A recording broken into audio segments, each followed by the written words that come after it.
और जिसके अंदर ये चल रहा है कि निश्चय नहीं से तो ये बात सही है, लेकिन व्यवहार भी जरूरी है, व्यवहार भी जरूरी है, आचरण भी जरूरी है, क्रियाएं भी जरूरी है। ऐसा थोड़ी है आचरण बिल्कुल।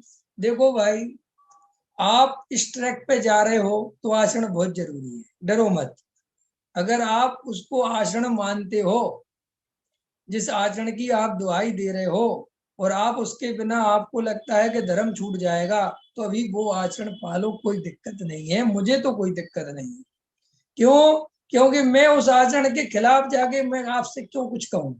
ये तो मैं सीधी सी बात कह रहा हूं कि आपको 20 साल से अगर वो आचरण कर रहे हो, पूजा पाठ कर रहे हो, तो अभी आत्मानुभव हुआ क्या?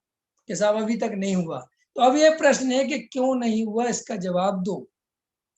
आपने निश्चय नहीं की इतनी बातें समझी, तो फिर कहाँ कमी रह गई कि आप अभी तक उस तत्व को नहीं पा पाए? विचार करो अपने आप से। मैं गलत हो सकता हूँ, आई एम राइट, ये कोई बात तो नहीं है। विवेक कुमार कोई हमेशा सही नहीं। आप विवेक कुमार की बात मत सुनो, आप अपनी बात सुनो। आपको जो जमे वो करो। देखो, मेरा एक ही उद्देश्य है। आपको लगता है मैं दया दान पूजा भक्ति करके सम्यक दर्शन पालूंगा, बिल्कुल विल बी राइट। तुम सम्यक दर्शन के लिए दौड़ो, ये मतलब पूजा पाठ के लिए दौड़ो। मुझे लगता है कि सम्यक शिखर का पहाड़ चढ़ के मैं सम्यक दर्शन पा सकता हूँ, सम्यक शिखर का पहाड़ चढ़ो। आपको जहां लगता हो। अजमेरा जी, मैं कौन होता हूँ आपके बारे में डिसीजन लेने वाला? मैं कैसे डिसीजन ले सकता हूँ?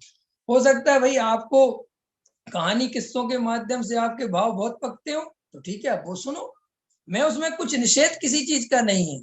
हाँ, मैं तो फिर आप किस चीज का निषेध है? कि भाई मुझे जिस तरीके से मार्ग मिला है, मैं तो वो तरीका बता रहा हूं। पकड़ में आ रहा कि नहीं आ रहा?